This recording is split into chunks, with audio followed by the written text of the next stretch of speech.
안녕하세요. 하나님교회 안정화 성도입니다.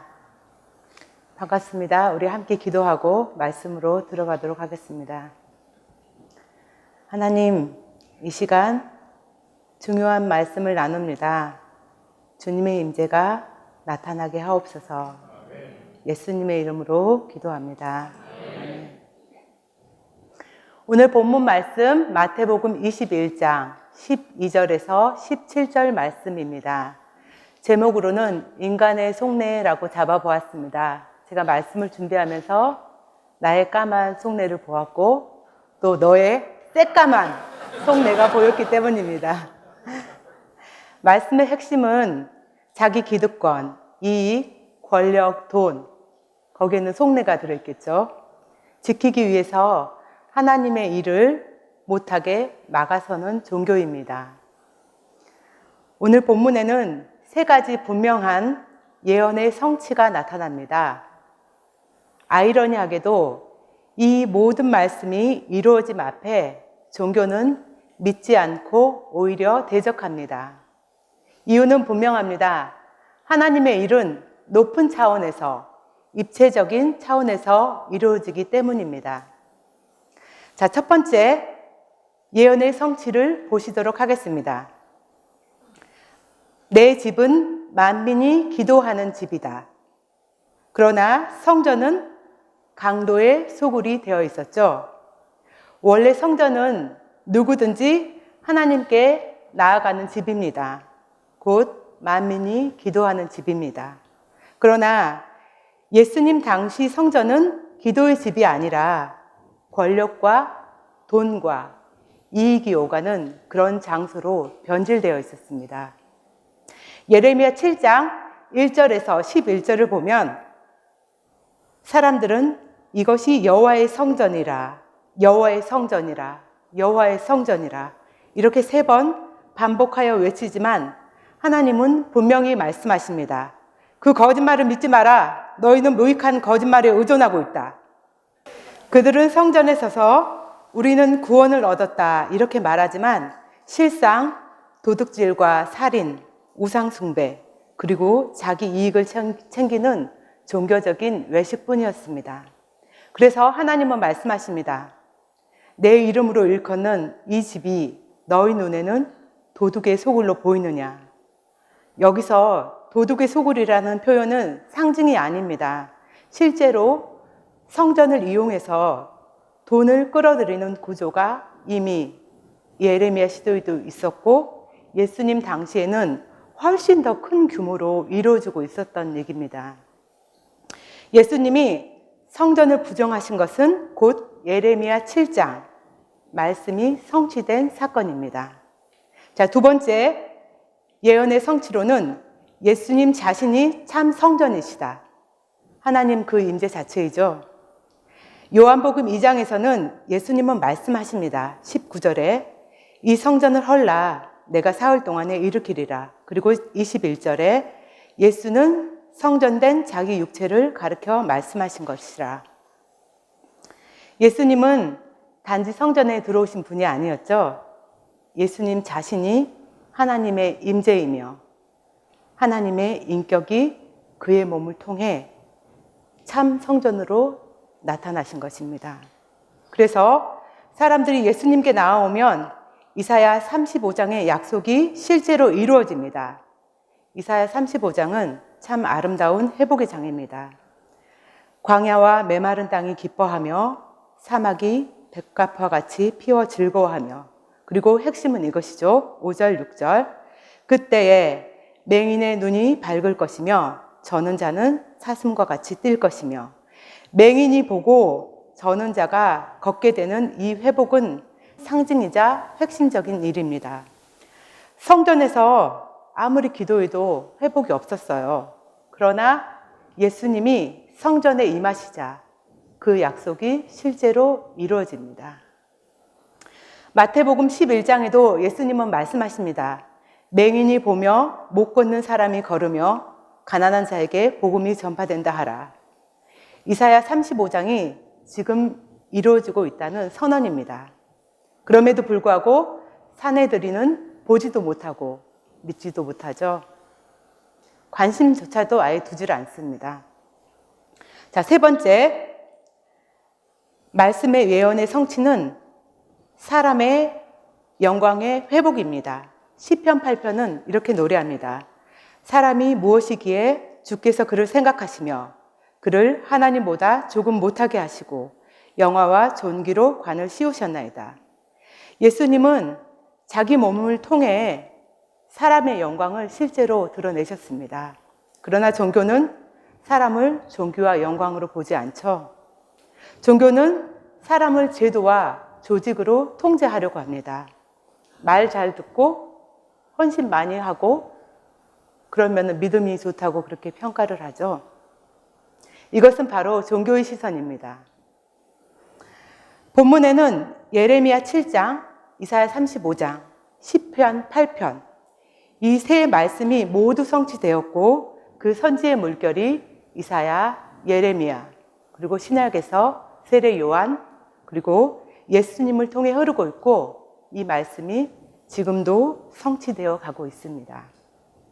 그런데도 종교는 하나님의 일을 보지 못하고 오히려 회방하고 대적합니다. 이유는 분명합니다. 하나님은 갈등과 실패 그리고 상처까지도 협력하여 선을 이루시는 높은 차원에서 일하시기 때문입니다. 그래서 교회는 그리스도의 몸으로 하나가 되라. 그걸 향해서 나아가라. 이렇게 부르심을 받았습니다. 그렇지만 종교는 어떻게 합니까?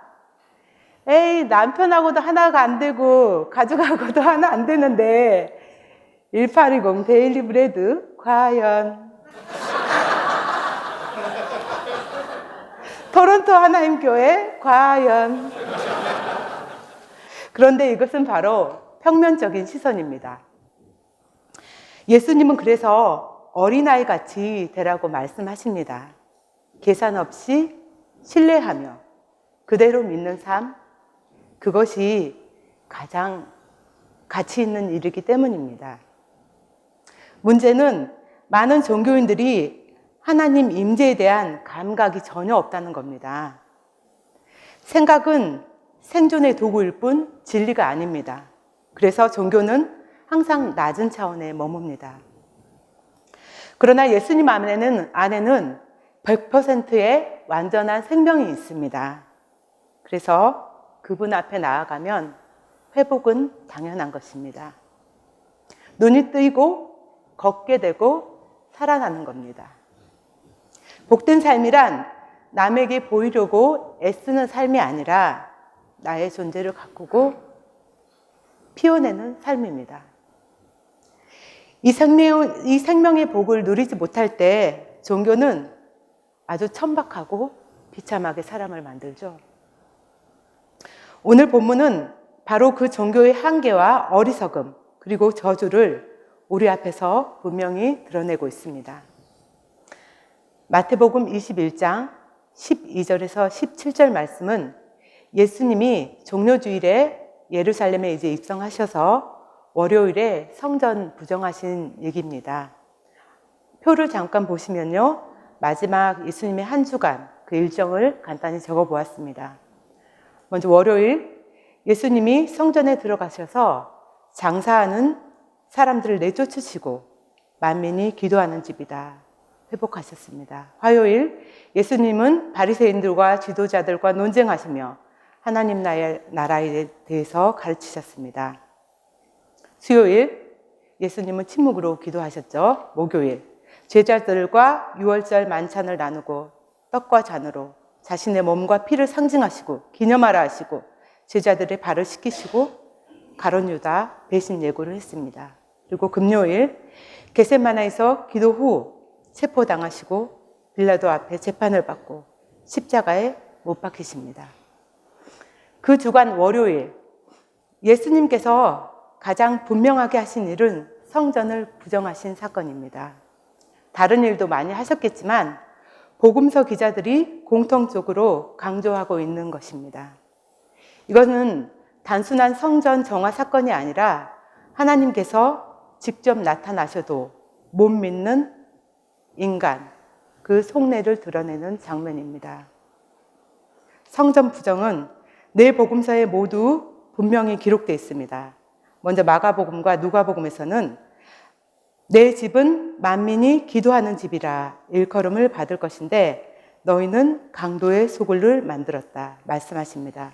그리고 요한복음은 가장 늦게 기록된 복음서입니다. 그래서 사건을 더욱더 직접적이고 실제적으로 표현합니다. 내 아버지의 집을 장사하는 집으로 만들지 마라. 그리고 이 성전을 헐라. 참 성전은 돌로 지은 건물이 아니라 하나님의 인격이 거하시는 그분 자신의 몸이 성전이기 때문입니다. 이 성전을 헐라. 이 얘기를 들은 사내들이는 결론을 내리죠. 이 사람을 도대체 살려둘 수가 없다. 이제 반드시 죽여야 한다. 종교의 기득권입니다. 까만 속내가 보이는 부분입니다. 그런데 복음서의 반응을 보면 아주 대조적으로 나옵니다. 마가복음에서는 사람들이 예수님의 가르침에 놀랐다 이렇게 말합니다. 그리고 누가복음에서는 백성들이 모두 그 말씀에 귀를 기울였다고 기록합니다. 그리고 요한복음에서는 사람들이 그가 행하신 표적을 보고 믿기는 했지만 예수님께서는 그들에게 자신을 의탁하지 않으셨다 말합니다. 이것은 무엇을 말해줍니까? 종교적 성향이 강할수록 믿음에서는 오히려 멀어지고 종교적 이해관계가 적은 일반 백성들은 저 말씀에 뭔가 있어. 이분의 말씀은 생명이 있는 것 같아. 이렇게 반응합니다. 그러나 종교 지도자들은 그들의 결론은 하나입니다. 예수를 죽여야 한다고 이렇게 얘기합니다. 왜입니까? 예수님은 종교를 고치러 오신 게 아니라 그 종교가 오히려 하나님과 사람 사이를 가로막고 있다는 것, 그것을 보여주기에 오신 분이기 때문입니다. 그런데는 그들이 생각하기에는 그냥 방해자일 뿐이었습니다.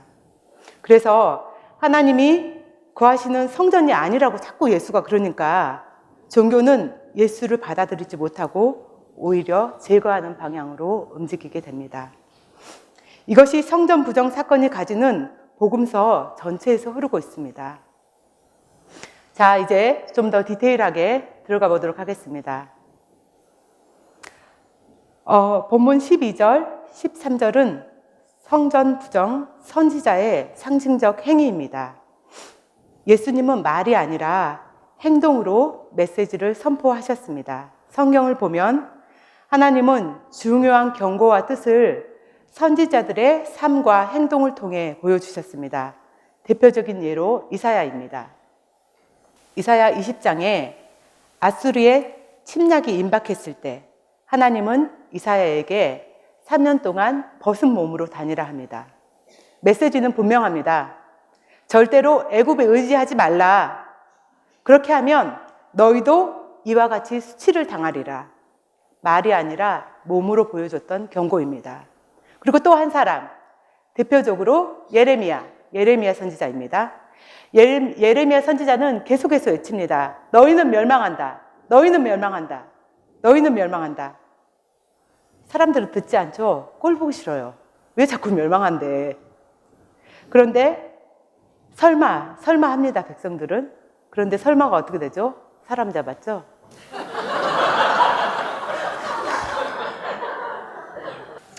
그래서 예레미야에게 하나님은 상징적 행위를 계속 하라고 명령합니다. 참 괴로웠을 것 같아요. 예레미야 13장에 보면은 허리띠를 사서 유브라데 강가에 묻었다가 썩은 후에 그것을 다시 꺼내 보이십니다. 너희가 이렇게 썩은 허리띠처럼 끊어질 것이다. 쓸데없이 될 것이다.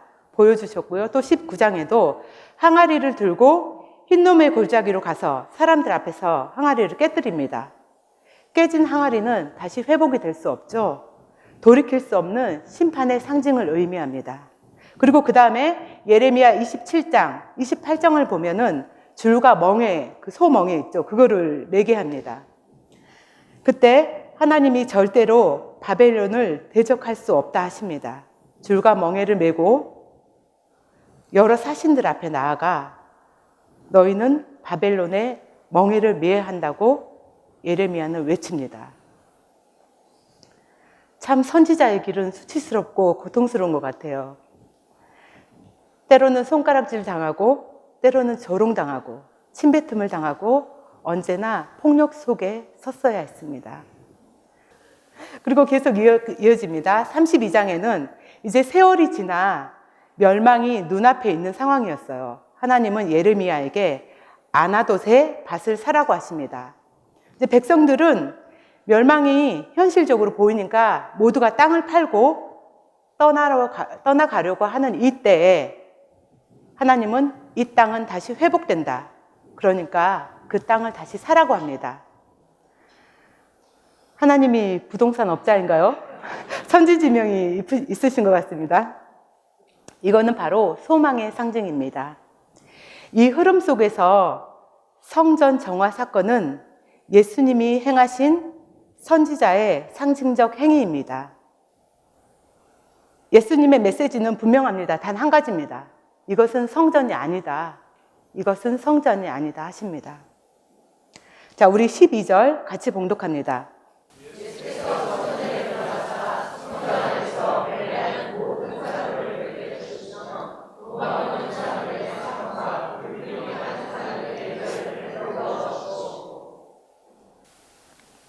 성전은 포로기 이후 516년에 준공되었고 AD 64년까지 계속 확장되었습니다. 성전이 확장되었다는 것은 이미 성소와 지성소, 예배드리는 공간은 완전했기 때문에 실제 확장은 성전 둘레와 이방인의 신전을 본따 만든 이방인의 뜰입니다. 그림에서 보시면 이방인의 뜰 보이시죠? 젠탈 스콜야드입니다.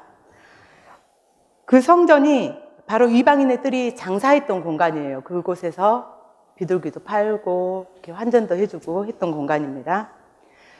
성전 확장은 곧 거대한 쇼핑몰을 더 만들었다는 거예요. 더 크게 확장을 했다는 거예요. 왜냐하면 장사가 되고 돈이 벌리니까. 요세푸스 기록에 의하면 오히려 백성들은 반대를 했다고 합니다. 왜냐하면 더 이상 바깥에서 물건을 떼와서 장사해도 안 되고 또 추가적으로 허가를 받아야 했고 세금을 더 내야 했기 때문이죠. 예수님은 이 공간에서 모든 사람을 내쫓으셨습니다. 요한복음은 더 분명히 말합니다. 사는 자와 파는 자를 다 내쫓으셨다. 특히 성전의 순례자들이 제사를 드리기 위해 들어오면 성전세 반세계를 유대 돈으로 내야 했습니다. 로마 돈이나 헬라 돈을 가져온 사람들은 반드시 환전을 해야 했어요. 왜냐하면 로마 돈이나 헬라 돈에는 그 나라 그 지폐 황제 얼굴이 그려져 있대요. 그래서 이렇게 환전을 해서 사용을 해야 했습니다. 그 과정에서 수수료를 통해 이익이 종교 권력으로 집중되어 있었습니다. 그러나 예수님은 이 좌파상의 상은 없되 돈은 흩어지지 않게 배려가 보이지요. 그리고 비둘기를 이렇게 엎어버리면 날아가 버리니까 비둘기 파는 사람의 의자만 이렇게. 이 행동은 폭력이 아니라 선지자의 상징적인 성전 부정 메시지를 담고 있습니다. 흥미로운 점은 성전에서 가장 많이 드려진 제물이 비둘기였다는 겁니다. 레위기 5장 7절에 보면 비둘기는 원래 소나 양을 드릴 수 없는 가난한 사람들을 위한 배려의 그런 제물이었어요. 근데 가난한 사람을 위한 그 제물이 가장 흔하고 인기 있는 제물이 되어버린 거죠. 이것은 무엇을 의미합니까? 모든 사람들이 다 가난했을까요? 아니겠죠? 사람들은 말로만 하나님, 하나님 그렇습니다. 그리고 실질적으로는 내 머릿속에 계산, 속내 다 제껴두고 최소한 것만 하나님께 드리고 있었다는 것입니다. 삶과 마음은 다 빠지고 형식만 남은 신앙. 우리도 가슴에 손을 얹고 성찰해야 될 부분인 것 같습니다. 13절 말씀 같이 봉독합니다.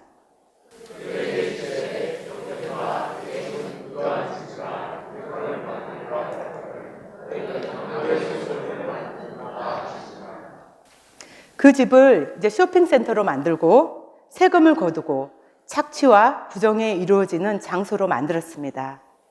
성전의 실제 상태에 대한 선언으로 예수님은 이렇게 얘기합니다. 강도의 소굴이다. 이건 바로 강도의 소굴이야. 이 선언의 뿌리는 예레미야 7장에 잘 나옵니다. 사람들이 성전이 있고 성전에서 의례를 행하기 때문에 하나님의 백성이라고 믿었습니다. 그러나 하나님은 그것을 거짓말이라고 선언합니다. 8절에 보면 보라로 시작합니다. 이어서 9절, 도둑질, 살인, 간음, 거짓맹세, 바알신, 우상숭배 따른다고 합니다. 중요한 것은 이런 삶을 살면서도 성전에 와서는 이렇게 말한다는 거예요. 10절에 우리가 구원의 확신이 있습니다. 11절에 다시 보라로 말씀하십니다. 나 곧 내가 강력한 강조입니다. 하나님은 내가 직접 보았다. 무엇을 보았습니까? 여호와의 성전이라고 부르지만 거짓인 것, 종교 행위로 위장된 자기 높음, 이익, 성전이 이미 도둑의 소굴로 되어 있는 현실을 말합니다. 여기서 예수님은 성전을 다시 정의합니다. 내 집은 기도하는 집이다. 이 말씀은 이사야 56장 7절을 인용한 것입니다. 그 바로 앞에 보면 이방인도 고자도 하나님 앞에 나올 수 있다고 선언합니다.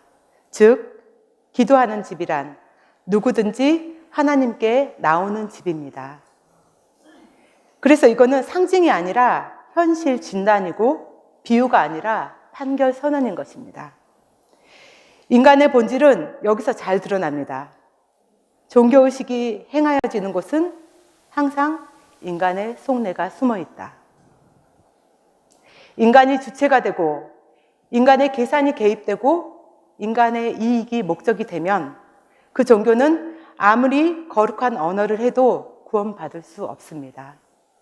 왜냐하면 그것은 하나님의 일이 아니라 인간의 일이기 때문입니다.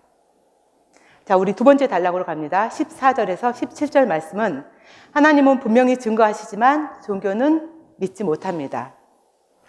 인간의 생각, 경험, 계산은 너무나도 당연하게 믿지만 하나님의 말씀과 가치는 가슴에 와 닿지도 않고 믿어지지도 않습니다. 그래서 하나님이 분명히 증거하셔도 종교는 늘 불신으로 반응합니다. 14절 말씀 같이 봉독합니다.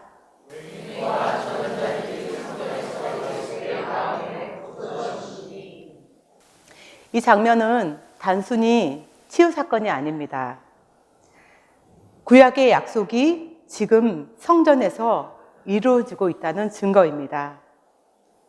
맹인과 저는 자는 이사야 35장의 핵심입니다.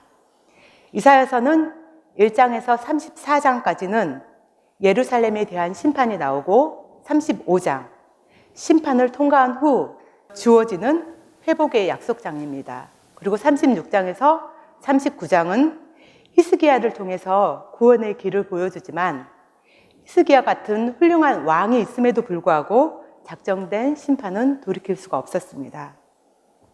이사야 35장은 정말 아름다운 장이죠. 광야와 메마른 땅이 기뻐하며 사막이 백합화 같이 피어 즐거워하고, 그리고 5절, 6절에 이렇게 선언합니다. 그때에 맹인의 눈이 밝을 것이며 못 듣는 사람 귀가 열리며 저는 자는 사슴과 같이 뛸 것이라. 맹인과 저는 자는 하나님 나라의 표적입니다. 그래서 성전에서 맹인과 저는 자들이 예수님께 나와 고침받는 장면은 이사야 35장이 실제로 성취되었다는 것을 보여주는 장면입니다. 성전은 무엇입니까? 만민이 기도하는 집이죠. 그러면은 기도는 무엇인가요?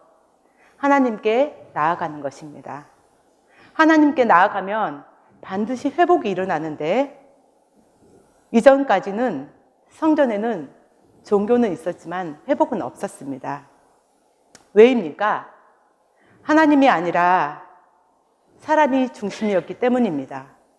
그러나 예수님이 성전에 임하시자 그곳에서 곧바로 고침이 나타나고 회복이 나타납니다.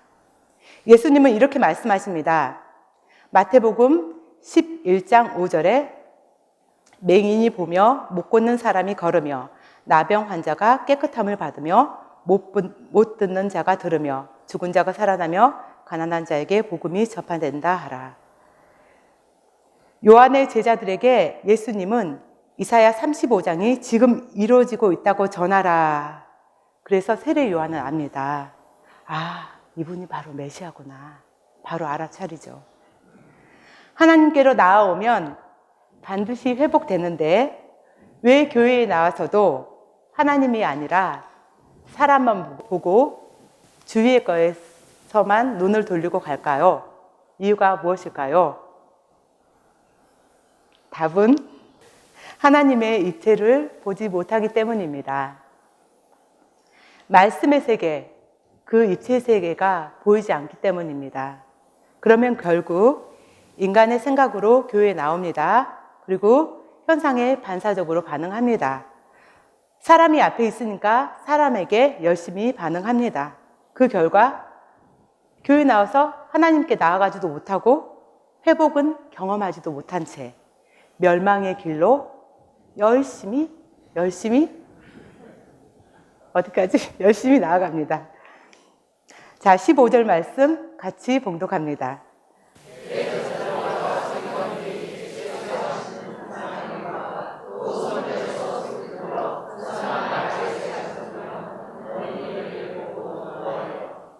여기서 이상한 일, 원어로 다우마시아스입니다. 놀랍고 기이하고 경이로운 행동을 의미합니다. 대제사장과 서기관들, 즉 산헤드린, 유대 최고 종교 사법기관을 대표하는 사람들입니다. 그들은 예수님을 죽이기로 결의하고 결국 예수님을 이방인에게 넘기게 됩니다. 당시 모든 도시에 산헤드린이 있었어요. 23명의 평판관으로 이루어졌는데 예루살렘에 있는 것은 대산헤드린입니다. 대제사장 1명이 있고 대사제 1명, 69명의 평의원들로 이루어져 있습니다. 총 71명으로 구성되어 있으며 여기에 서기관들이 있습니다. 그들은 법과 말씀을 전문적으로 해석하는 관리자들입니다. 오늘날로 치면 청와대 각 수석 관료와 같은 역할을 했죠. 그런데 본문은 어린아이들의 찬미도 함께 기록합니다. 성전에서 소리질러 호산나, 호산나 다윗의 자손이여.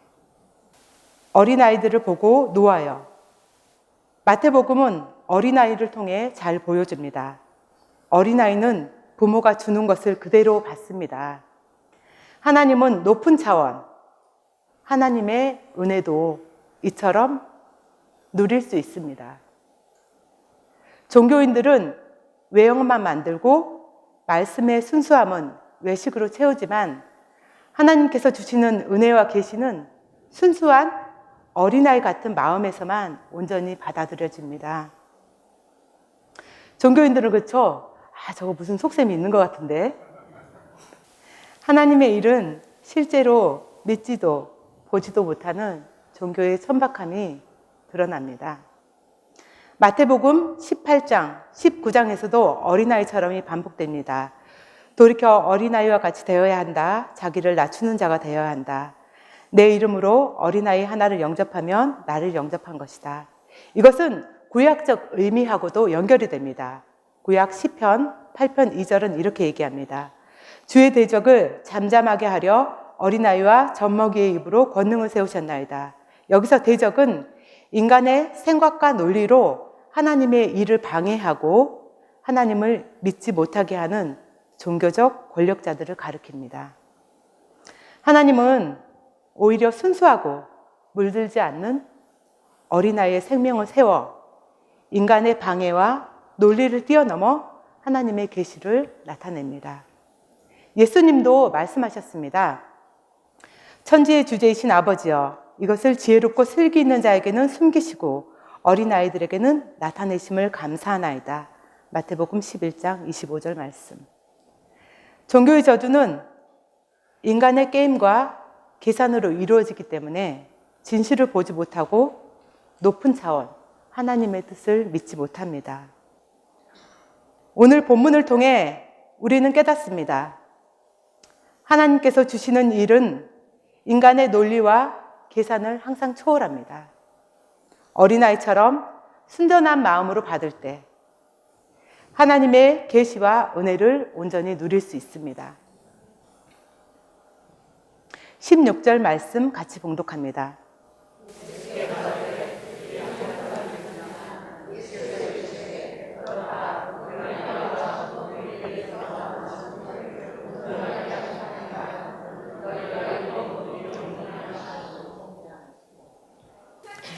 예수님께서 인용하신 구절은 바로 시편 8편입니다.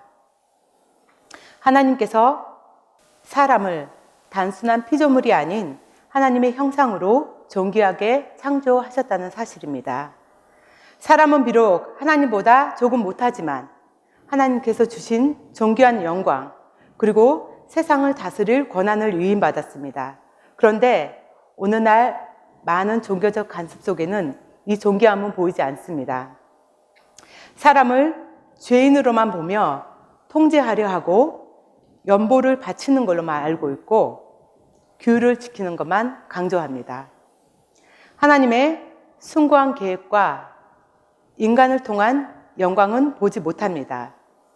그래서 교회 안에서도 우리는 종종 낮은 차원의 인간 게임을 목격하죠. 누가 더 잘났나? 누가 더 이익을 많이 챙기나? 이 그룹에서 누가 더 중요한디? 누가 더 힘이 세 보이고? 누가 더 돈이 많나? 이런 세상적 비교와 계산에 몰두하다 보면 하나님께서 주신 내 영광과 존귀는 전혀 보이지 않습니다. 오늘 시편 8편은 우리에게 묻고 있습니다. 사람이 무엇이기에 주께서 그를 생각하시며 인자가 무엇이기에 주께서 그를 돌보시나이까? 하나님의 관점에서 인간은 단순한 피조물이 아니라 하나님의 형상과 존귀를 가진 존재입니다. 교회 안에서도 우리 일상생활에서도 이것을 잘 기억해야 합니다. 성도님들, 우리 다 같이 선포해 볼까요? 가슴에 손을 얹고 다 같이 선포합니다. 시작. 나는 하나님의 형상으로 창조된 존귀한 존재다. 인간의 낮은 차원과 비교와 욕심에 갇히지 않는다. 순수한 마음으로 하나님과 함께 깊이 사귀며 친해지자. 꼭 새기시길 바랍니다. 17절 말씀 같이 봉독합니다.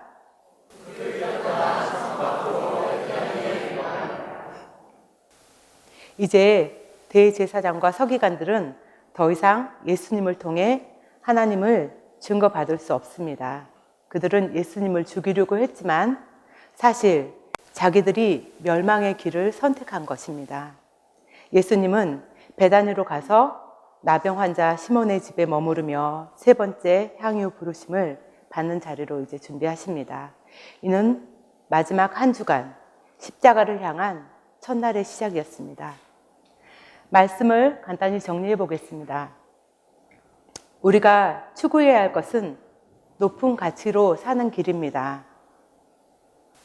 부족하고 못나 보이는 존재여도 하나님의 뜻과 협력하여 선을 이루는 것, 그 안에서 우리는 하나 되는 것입니다. 두 번째, 우리가 추구해야 될 것은 믿음입니다. 노력하거나 만들려고 해서 되는 것이 아닙니다. 믿음은 하나님의 일이며 하나님의 섭리입니다. 그 일을 받는 순간 붙들림을 경험하고 받음으로 하나님과 사귀어가는 길입니다.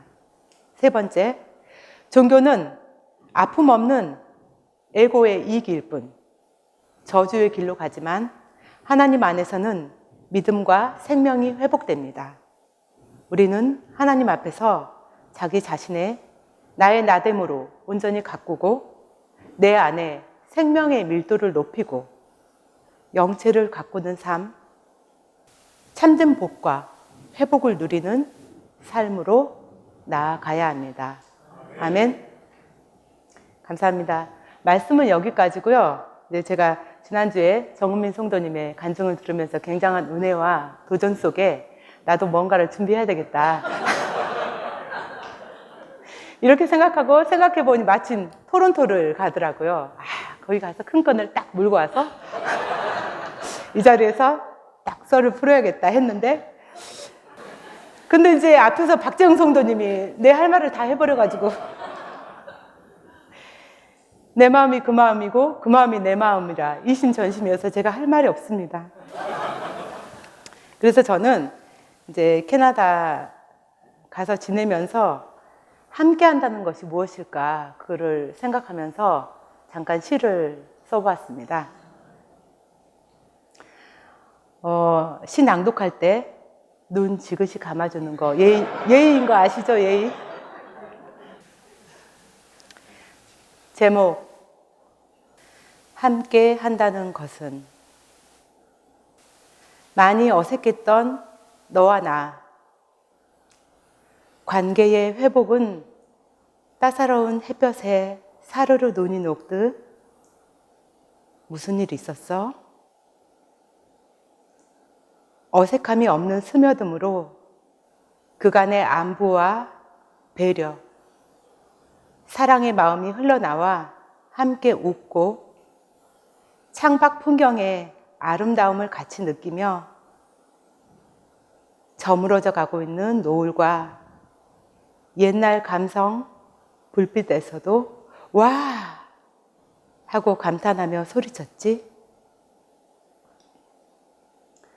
피아노 선율에 미관 찡긋하며 몸으로 같이 공감도 하고 아는 노래가 나오면 같이 떼창도 하면서 마치 여고 시절 수학여행 버스 안에서 설레임이 가득했던 날이었어. 난 애니어그램이 2번. 나도. 성격에 통함이 어찌나 반갑던지 속이 다 후련했어. 갑자기 야, 넌 좋은 것만 갖다 붙이냐? 넌 2번 아닌 것 같아 얘. 쫑크도 들으면서.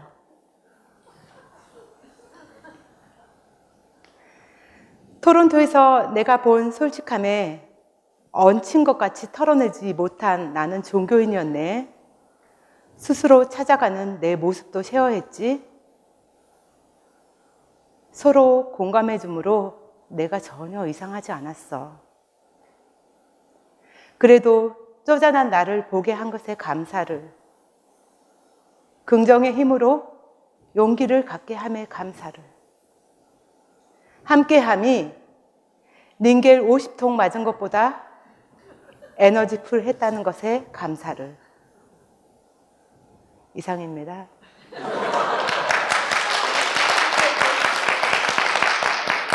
이게 아닙니다. 자, 각자의 가슴에 남은 말씀과 나의 함께함은 무엇인지를 생각하시면서 우리 함께 기도하시겠습니다. 하나님, 이 조그만 교회에서 눈치 게임 하느라 우리 참 즐길 줄 모릅니다.